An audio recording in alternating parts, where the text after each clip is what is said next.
The Holy Roman Empire was a large collection of thousands of political entities made up of different ethnicities that existed for more than 1,000 years at the heart of Europe, stretching from modern-day Italy to Denmark, from France to Poland. The Holy Roman Empire was an important part of European history, with several countries that exist today having emerged from the empire. Keeping in line with the empire's complex nature, there isn't even a universally agreed upon date as to when the empire actually started. The two dates cited are 800 and 962 AD. After the fall of the Western Roman Empire in the 5th century, the Roman Empire was reduced to its eastern half. Of course, their capital city was no longer Rome, it was the ethnically Greek city of Constantinople. Now, while the inhabitants of this empire continue to see themselves as, well, the Roman Empire, modern historians tend to refer to them as the Byzantine Empire, based on the old name for the capital city, Byzantium. Anyway, 3 centuries later, the Frankish king Charlemagne was crowned Emperor of the Romans, as the Pope transferred the imperial title from east back to west. At the time, the title was considered vacant because it was held by a woman known simply as Irene, who killed her own son to take power from him. The Frankish kingdoms were split and reunited several times, with 3 kingdoms emerging that would make up the core of the Holy Roman Empire: the German kingdom, the Italian kingdom, and the Burgundian kingdom. There was also the kingdom of Bohemia, but that didn't become a kingdom until 1198. In 961, Otto I, King of Germany, came to the assistance of Pope John XII as the Papal States were invaded by Berenger II of Italy. Otto conquered northern Italy and deposed the Berenger as his own troops abandoned him. The Pope crowned Otto Emperor in 962, the first German to become Emperor. Almost all successors would be German for the rest of the Empire's existence.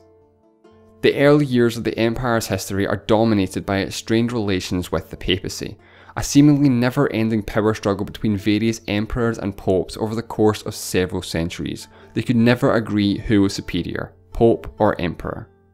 In the mid-13th century, the empire had an interregnum in which no king was crowned emperor for 67 years. This would actually be the first of 3 interregnums, as another 2 times in the next century and a half would see long stretches of time without a crowned emperor. During the rule of Charles IV, the Golden Bull of 1356 saw major changes to the empire. 7 fixed electors were chosen who would decide the King of Germany, which had become a symbolic title of the elected but not yet coronated emperor. In 1440, with the election of Frederick III as emperor, this began 3 straight centuries of emperors from the same royal family, the House of Habsburg from Austria. During the rule of Maximilian I, the Habsburgs greatly expanded their influence through political marriages, acquiring Spain, Burgundy, Bohemia and Hungary.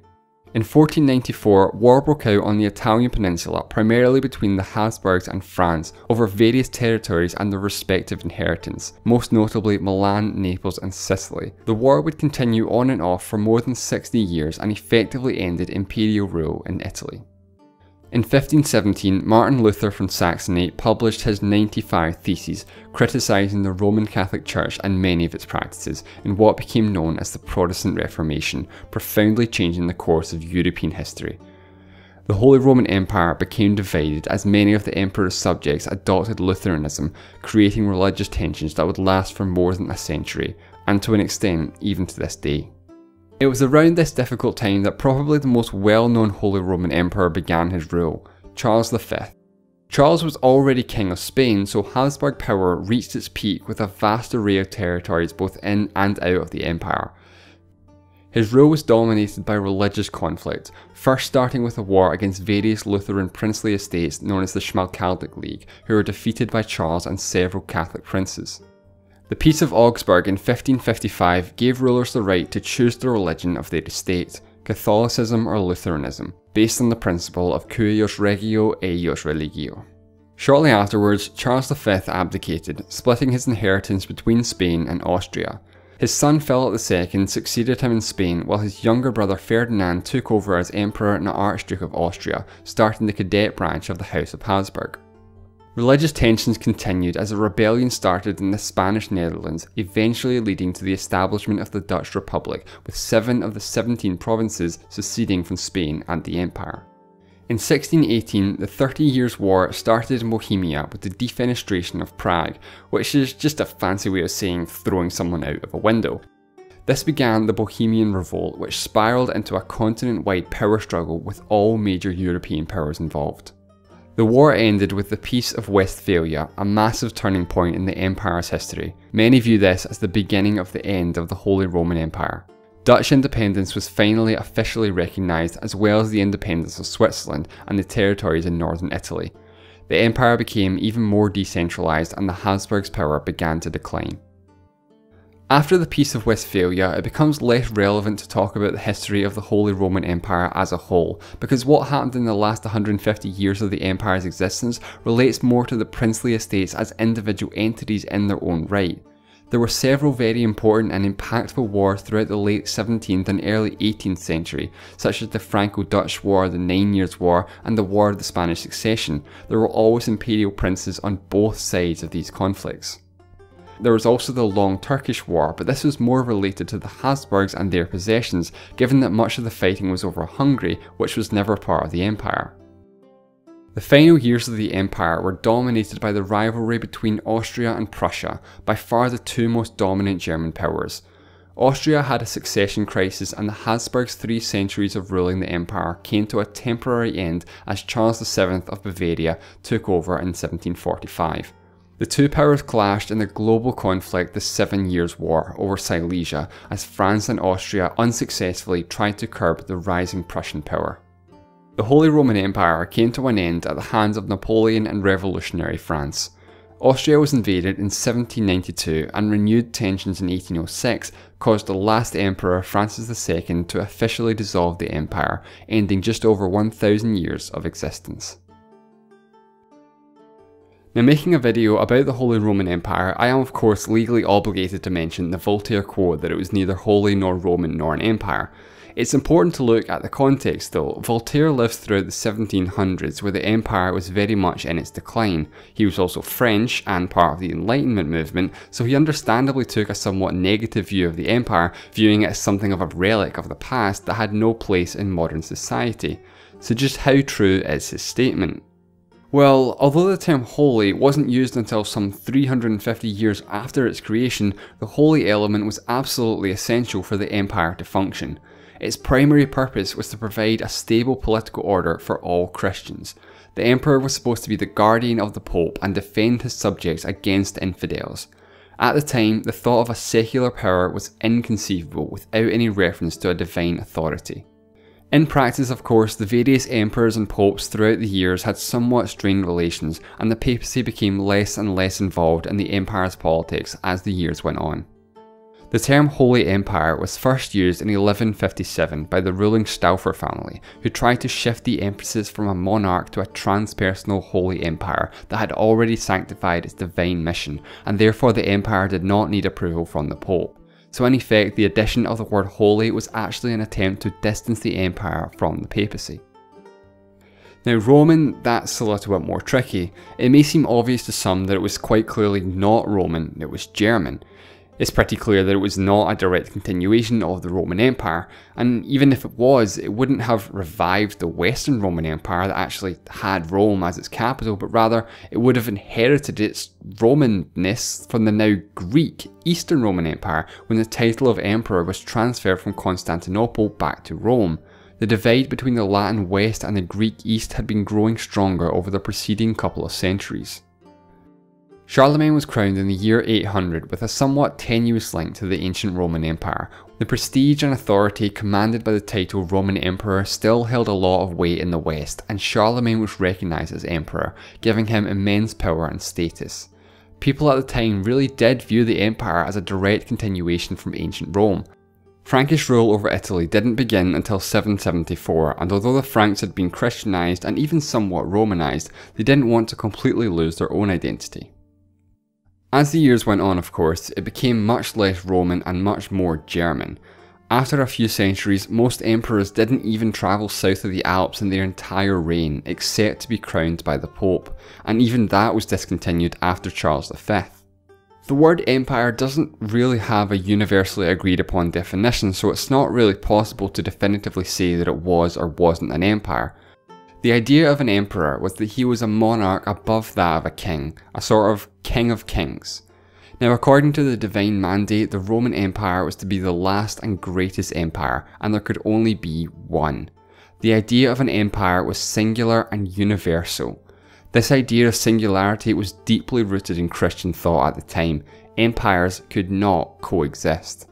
This was based on the theory of translatio imperii, the pretext used by the Pope to transfer authority from Constantinople. For most of its history, the Holy Roman Empire was referred to as simply the Empire, without any qualifiers, even in official documents. There were no other empires that were recognised in the West for most of its history. The Holy Roman Empire wasn't just an empire, it was the empire. Whether or not it could be classed as an empire by today's standards is debatable. The empire was quite decentralised and many of the regional princes commanded more power in their territory than the emperor did. The Holy Roman Empire was quite a unique political entity. There's not really much else that is comparable. The Holy Roman Empire used a complex system of feudalism to rule over its many territories. Local authority was delegated to vassals, who would normally in turn have their own vassals, creating a hierarchy of lords and vassals who swore allegiance to each other. Lords would protect their vassals, and vassals would help and advise their lords and often pay them in cash, work, or military assistance. Now, vassals could either be immediate or mediate vassals. Immediate vassals were those that were immediately subordinate to the emperor, while mediate vassals had at least one overlord between themselves and the emperor. Immediate vassals of the emperor were referred to as imperial princes, and their territories were imperial estates. Imperial estates could pay a general tax to the empire to take part in the imperial diet, or the Reichstag. Those who did not pay the tax were not involved in decisions and had no vote. After 1489, the imperial estates were divided into three separate chambers or colleges: prince-electors, imperial princes, and imperial cities. There were also the imperial knights that were immediate vassals to the emperor but not represented. Counts and other nobles did not have a vote despite their immediacy status, although they were grouped into benches that had a collective vote. The prince-electors were considered of a higher status than that of the other princes. The prince-electors had the important task of electing the emperor. For most of the empire's history, there were 7 prince-electors, 3 ecclesiastical electors and 4 secular electors. The elective process quickly became corrupt and the imperial title was pretty much just gained via bribery.